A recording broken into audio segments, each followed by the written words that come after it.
All I'm going to say is brace yourself, because I'm about to show you once and for all who the Negroes of the Transatlantic Slavery and forced migration, as well as their descendants, are, and what is the significance of our role in history. As I lay before you forgotten pieces of our puzzle that have been hidden away in hopes that the sands of time might bury them out of sight and out of mind. Pay very close attention. In part one, we discussed who the original Hebrews of Europe were and what the difference was between them and the modern day Jews, known as the Ashkenazim. In part two, we discussed Christianity and the blacks of Europe and beyond.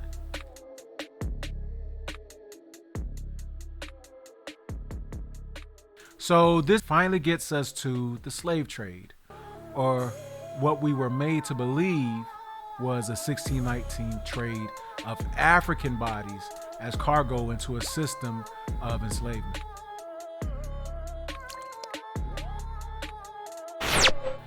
Before we get started, I want to thank all of my newest subscribers for showing support. Now, if you're new here, I'd like to encourage you to subscribe to the channel. Before you do, wait until you've heard the presentation. But once you've heard it, don't forget to flip your phone to the side and click the little watermark in the corner down here. That's just to show your support. Now, as a disclaimer, I'd like to say that I don't condone any racist or superiority ideologies. I believe that all individuals are created equal. Also, every man and woman are entitled to practice the religion of his or her choosing, and they shouldn't be discriminated against based upon their religious preferences. If at any time you feel you can debunk or disprove any of the information that I present in this video, please feel free to do so. The only thing that I ask is that you attack the information and not the presenter, which is me. So let's get going.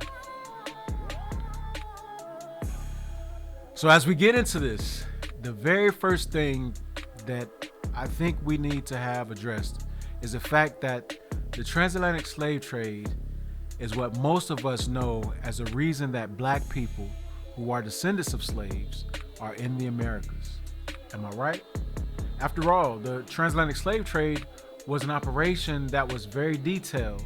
It was organized, and it was operated by the church and state, or at least the church and monarchy. And it started a long time ago, not as a trade, but as a canon issued by the monarchy that actually held the reins of the papacy. In the book, History of the Reign of Ferdinand and Isabella the Catholic, etc., on page 235, under the Visigothic Empire, the Jews multiplied exceedingly in the country and were permitted to acquire considerable power and wealth. But no sooner had their Arian masters embraced the Orthodox faith than they began to testify their zeal by pouring on the Jews the most pitiless storm of persecution. One of their laws alone condemned the whole race to slavery. And Montesquieu remarks, without much exaggeration, that to the Gothic code may be traced all the maxims of the modern Inquisition, the monks of the 15th century only copying in reference to the Israelites, the bishops of the 7th. So this decree was a reconstitution of a decree or canon from the 7th century.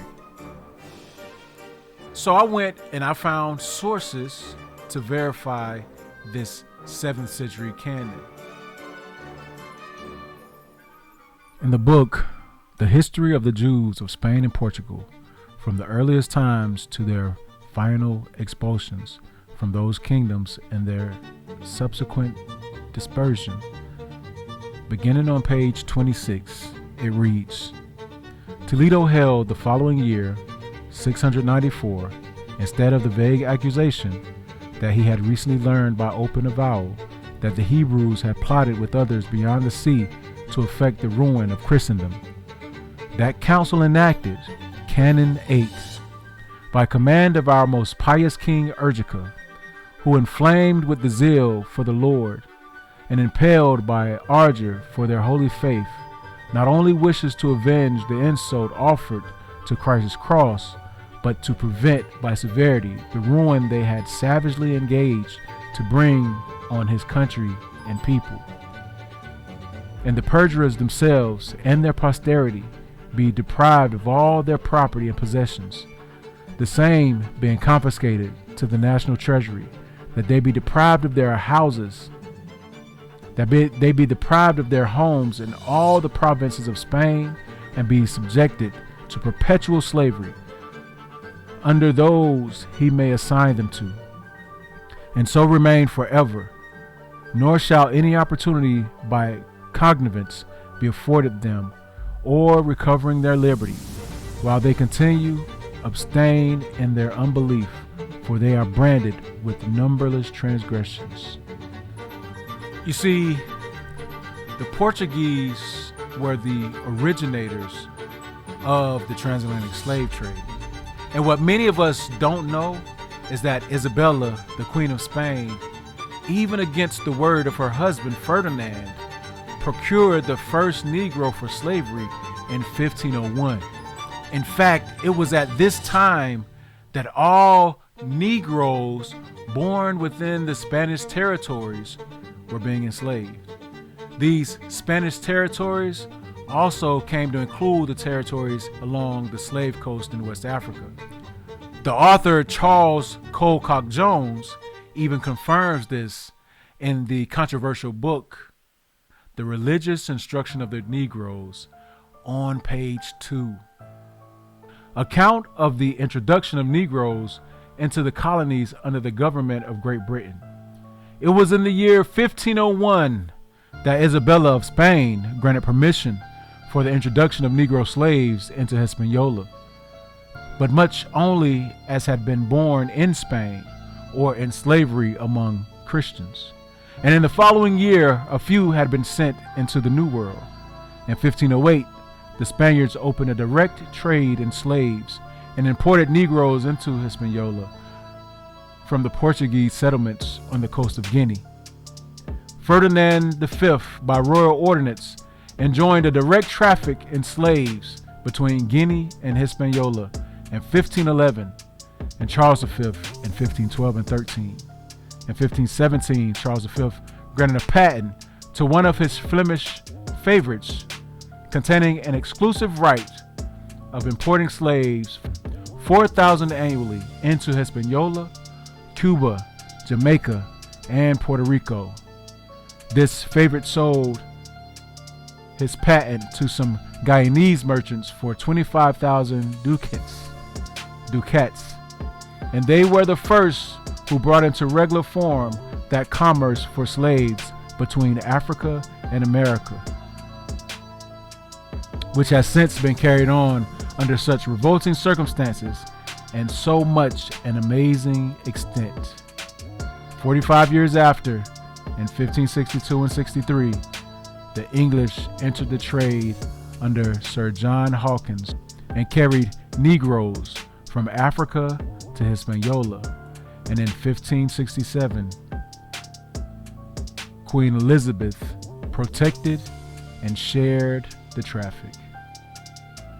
Thus, Mother Country was engaged in the traffic 45 years before the first permanent settlement was made in her American colonies, which was at Jamestown, Virginia, in 1607. The Dutch, in common with other maritime nations of Europe, engaged in the trade, and a man of war of the nation from the coast of Guinea in August 1620, 4 months before the Plymouth colony arrived in the Americas. This information correlates with the passage we showed earlier from the history of the Inquisition of Spain. But what really kicked things off? The Catholics were very adamant about forcing the faith on the people. In the case of the Jews, who had come to be known as enemies of Christ, there was a lingering suspicion, especially of those who were baptized. Unlike the tolerance that is shown in our current society for certain things, tolerance for any religion that was not Roman Catholic back then was very short-sighted. The Christians had the expectation that anyone who was baptized would automatically forego their family traditions and customs. When it came to the Jews, the suspicions were supported by the customary practices of their ancestors. Here listed are a few of the things that could get someone arrested in the Inquisition. In the book, The Jews of Spain and Portugal and the Inquisition, beginning on page 37.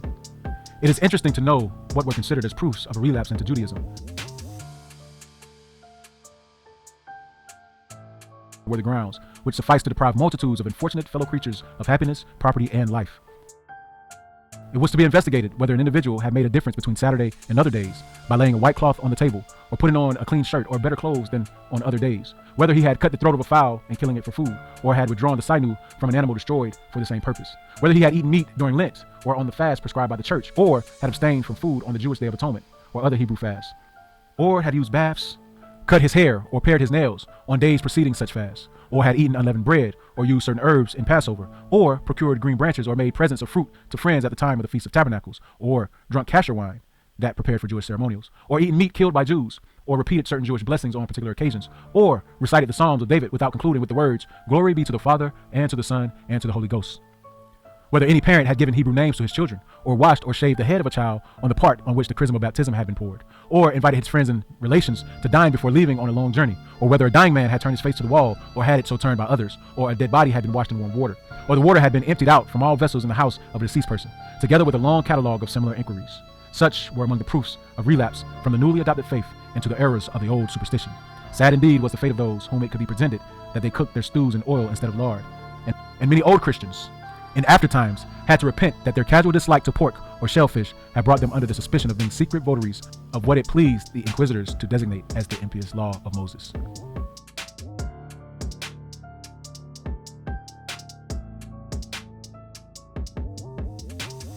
One, put on clean clothes, or had a clean tablecloth on the Saturday, or dispensed with a fire on the Friday night. 2, if he washed the blood from meat or examined the knife before slaying an animal. 3, if on the Day of Atonement he asked forgiveness of those whom he had offended, or put his hands on his children's heads to bless them without making the sign of the cross. 4, if he gave his children Jewish names. 5, if he ate the same meat as Jews or sat down to table with them. If, when dying, he turned his face to the wall or let anyone else turn it. If he washed a corpse with warm water. If he spoke approvingly of the dead, such person being a Jew, or made lamentation for him, or caused a body to be buried in virgin soil, etc.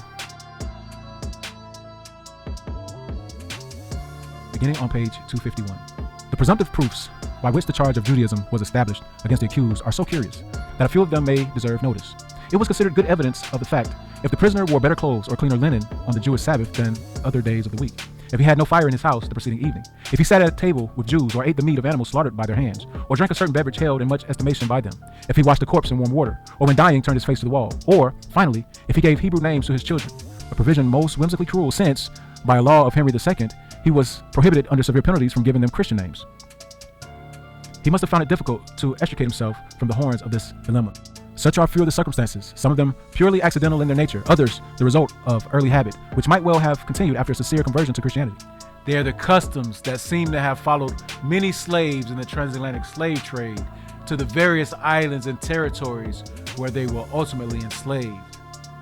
But now that we've read that the slave trade included Negroes who were born in the territories of Spain more than 100 years prior to the settling of the New World, is it a wonder why the transatlantic slave trade has been given its own narrative? Yeah, so part 2 of slave ships are not real. Listen up. Look, so y'all telling me that y'all really believe that 12.7 million of us was brought over here on slave ships that held 200 to 600 people per ship, right? And this voyage that they brought us over on these ships, it took 3 to 4 months for us to get here. And y'all telling me they had enough drinking water and enough food to keep majority of us alive. Out of that 12.7 million they supposed to brought over, they say only 10.7 made it. Y'all really believe that? Man, wake up, man. Y'all, they told me that too. They told all of us that. There's no proof to what they told us, and y'all. This book, entitled Ouida, The Social History of a West African Slaving Port, 1727 to 1892, authored by Robin Law. Just to be clear, this book only covers the period from 1727 to 1892. That's over 200 years of migratory data that's not included within this work. Let me shout out once again Brother Garfield Reed for recommending me this book. For the longest, he's been debating others on the credibility of the 1747 map by Emmanuel Boyne. It shows the kingdom of Judah in Africa along the slave coast. He's argued a few times that there was no way that the French would call this place Judah. But there is little to no consideration given that the French are neighbors to the Spanish, and that the Jews were in the French territories for centuries also. And if you saw the first segment, you know that the Jews were running all over Europe, British or English territories, Dutch, German, Poland, Italy, and France, all north and northeast of Spain. They were also running to the Americas prior to the colonizing of efforts of the Europeans. Leo Africanus has left us a history that was conveyed and confirmed in the 1700s that many of the Jews who lived along the Niger River were exiles from these European territories from different periods throughout history. And not only were they Jews by blood, but they were also called Christians via religion. But if we turn to Robin Law's book, we see that the Portuguese had forts in Ouida, along with the English and the French, and at one point, the Dutch. The Dahomians had conquered the slave coast, and they set up shop in this town named Ouida, pronounced by the locals as Wada. This town was located in the country of Ouida, but the book informs us that the slaves didn't come from Ouida. The kidnappers went inland to procure slaves for their European employers, who provided them with different forms of payment. Well, this is what the record shows as far as the numbers of slaves transported per year from the slave coast, or from Ouida or Wada. In the book, some historical account of Guinea, its situation, produce, and the general dispositions of its inhabitants, with an inquiry into the rise and progress of the slave trade, its nature and lamentable effects, by Anthony Benezet. Here, the Europeans have the greatest number of forts and factories, from whence, by means of the Negro factors, a trade is carried on about 700 miles back in the inland country, whereby great numbers of slaves are procured, as well by means of the wars which arise amongst the Negroes, or are fomented by the Europeans as those brought from the back country. When we look at a map, the 700 miles correlates to the distance between modern-day Benin and Niger. But what I want to get to is the fact that many of the slaves, according to Robin Law, were able to move freely about. They were black men who ultimately came from Brazil. They had begun to be known as Christians, being called white men because of the religion and not their skin tone, as confirmed by this segment from Wada or Ouida by Robin Law.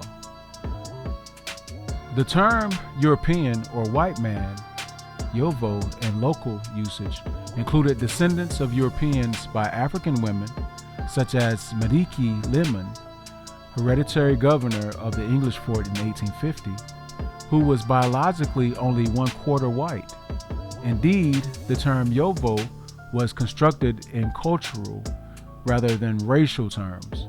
Returned ex-slaves from Brazil or Sierra Leone, although of pure African descent, being also counted as white men, who thus enjoyed the privilege of Europeans. As the French Catholic mission in the 1860s noted, the term white man was used to mean Christian. So this understanding that a few of our brethren have when we read passages in old books that are referring to white men coming into Africa and having children with African women, it's more than likely referring to the new Christians. I've come to believe that this descriptor, prisoner of war, is just a clever way of describing the new Christians who had maintained their Hebrew customs and had become exiled from Europe. The natives of these African territories were paid to either make war with the suspecting camps or to imprison all of the new Christians who could be easily identified based on their differences. For many of us who have been reading and hearing information relayed since 2014 in what is now disparagingly called the Awakening, one of the very first things we learned was about the Portuguese king rounding up children of Hebrews, stripping them from their families and exporting them as cargo to the unwholesome island of Sao Tome, or St. Thomas in English. This began during the Portuguese expulsion in approximately 1495. Returning to the book, The History of the Jews from the War with Rome to the Present Time, beginning on page 246, it reads, "Many were terrified by the tales of barbarities practiced on their countrymen by the savage inhabitants of the African coast, and many had been enfeebled by the pestilence which had broken out among them. No sooner had the 8 months expired than the penalty was enforced, and the whole of the loiterers became the slaves of the king. Those who were young and able-bodied were forcefully baptized and then carried off to colonize the island of St. Thomas in the Gulf of Guinea, which had recently become a Portuguese possession. In 1495, John was succeeded by Emmanuel, known in history as the Fortunate. His succession appeared at first to promise the miserable Jews some respite from their sufferings. He revoked the edict under which such as had remained in the kingdom became slaves. He refused a large sum of money which had been presented to him by some wealthy Jews and professed his determination of treating them with equity and mercy. In an unhappy hour, Emmanuel sued for the hand of the Infanta Isabella, daughter of the Catholic sovereigns of Spain, and they would not consent to the marriage except on the condition that their son-in-law should banish the Jews from Portugal as they had banished them from Spain. He issued a proclamation from Muja ordering all Jews still within his dominions to embrace the Christian faith within the space of 3 months or to depart from Portugal. 3 ports were at first named Lisbon, Oporto, and Setúbal, from any of which the Jews might embark, but subsequently this order was revoked and Lisbon was named as the only place of embarkation. He dispatched a secret order that all children under 14 should be separated from their parents and brought up in the Christian faith. Such scenes of horror ensued as imagination cannot picture. Well, Robin Law also mentions in his work that nearly 400 years later, Sao Tome was still in operation. It was still Roman Catholic, and it was still staffed by black priests who I, in making a fair observation, will call descendants of those Hebrew children who were forcefully baptized prior to being enslaved. And having been taken over by the French, they are reported to know nothing outside of reading the Mass and conducting religious ceremonies. The Frenchman, our Father Labat, or John Baptiste Labat. And let's see what he had to say about the inhabitants of Sao Tome.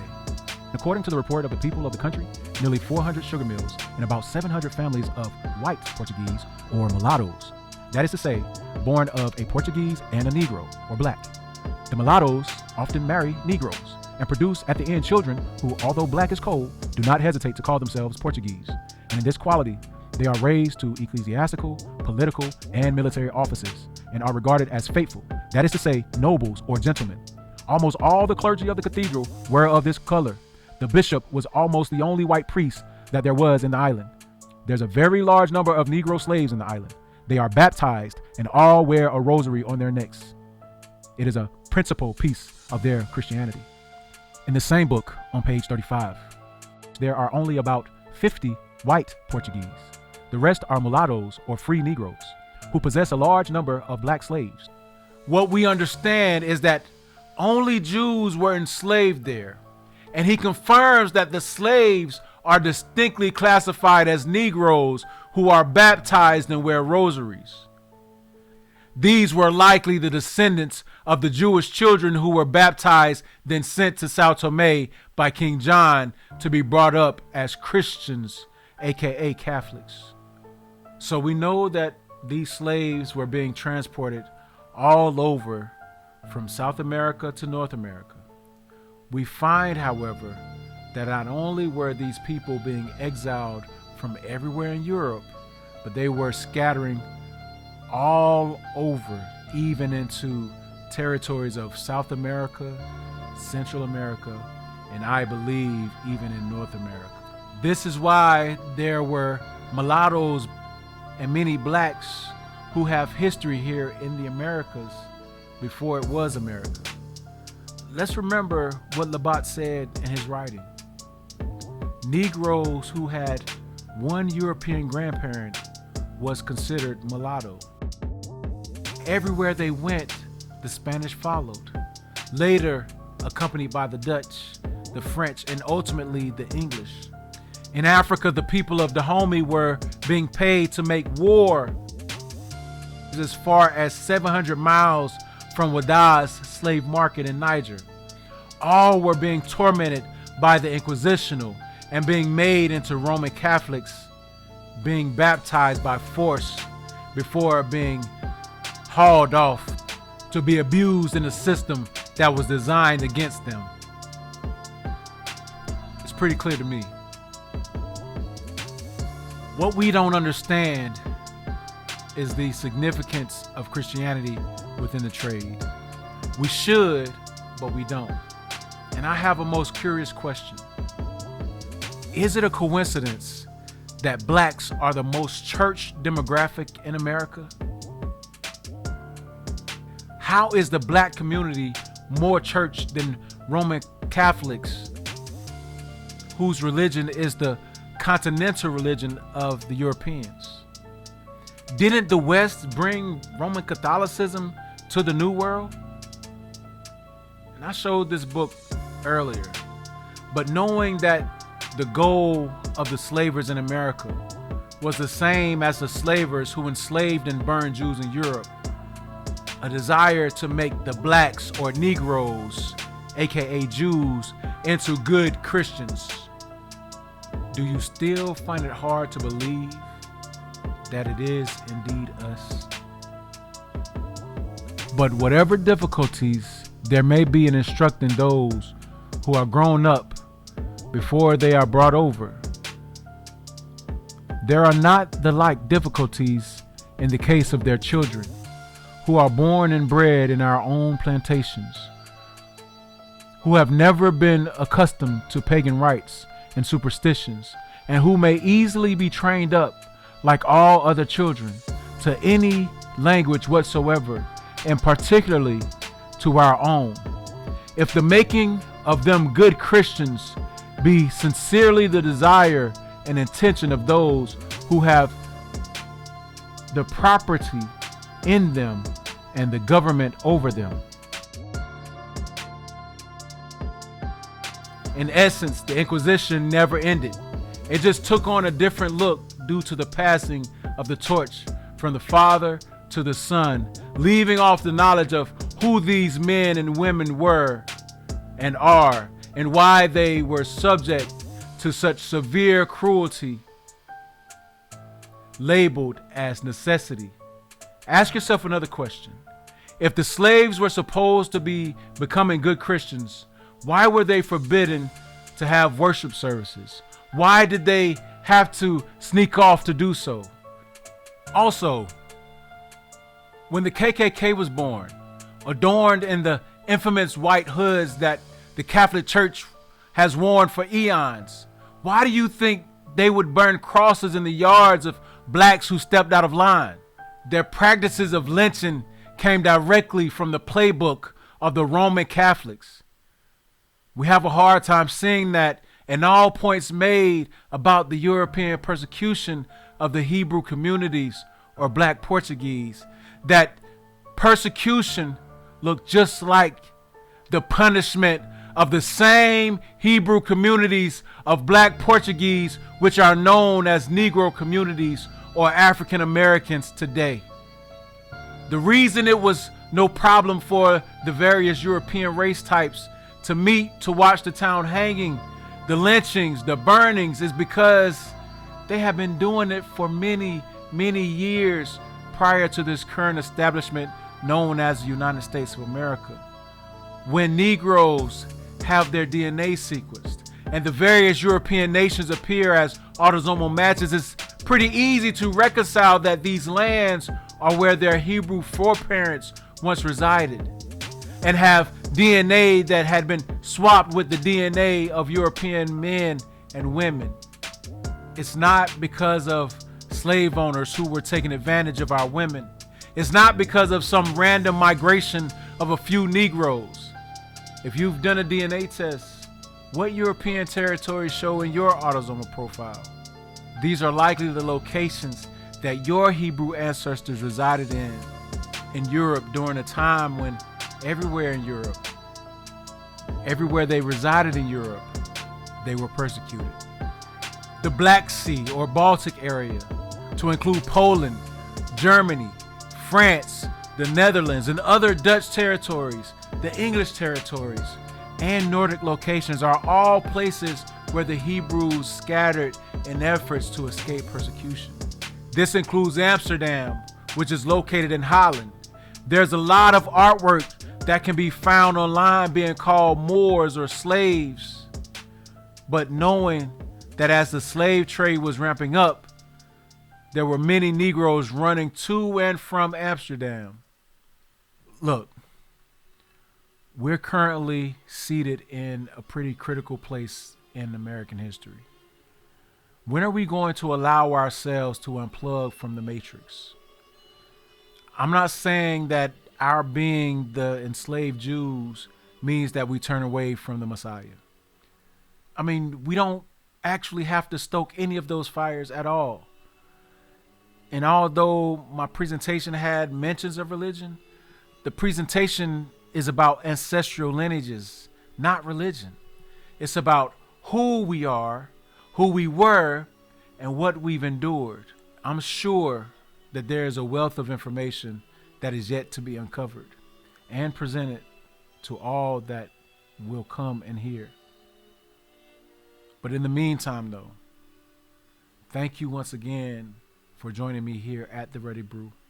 I hope that you can see that nothing is at all what we thought it was. But until the next time, peace.